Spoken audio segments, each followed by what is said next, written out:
դիմում է այս շենքում նստածին, այլ դիմում է Մեհրիբան Ալիևային, նրանից խնդրելով, որպեսզի նա կարողանա իր ամուսնուն ներում շնորհի։ Այսպես եղել է ցեղասպանության ժամանակ, երբ հայ մայրը, հայ կինը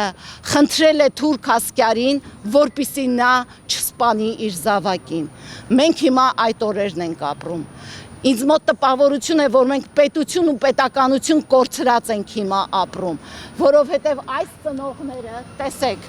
Արցախյան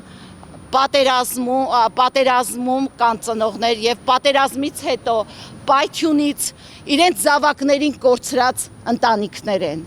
Այս մարդկանց հարցը որևէ կերպ չի հուզում այս շենքում նստածին, արտաքին գործերի նախարարությանը, քննչականին, ԱԱԾ-ին։ Տեսեք, ամիսներ առաջ էր, սեպտեմբերն էր, եթե ես չեմ սխալվում, ԱԱԾ պետը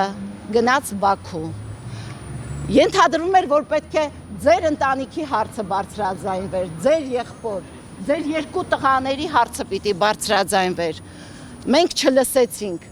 Լսել եք, եթե դուք լսել եք հարգարժան լրատվամիջոցներ, կար այս ընտանիքների մասին, Բաքու էր գնացել, առաջինը պիտի խոսվեր այս ընտանիքների, անհետ կորածների ընտանիքների, Բաքվի բերդերում ամեն օր խոշտանգվող մեր հայրենակիցների մասին, որևէ մեկը լսել եք այդ մասին, չեք լսել։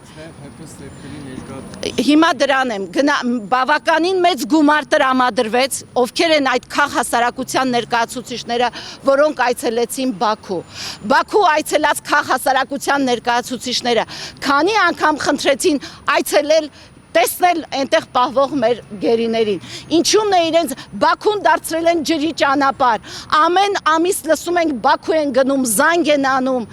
Որտեղ է արդյունքը։ Եթե այսօր գոնե 0.1% արդյունք գրանցված լիներ, այստեղ չէին լինի այս ծնողները։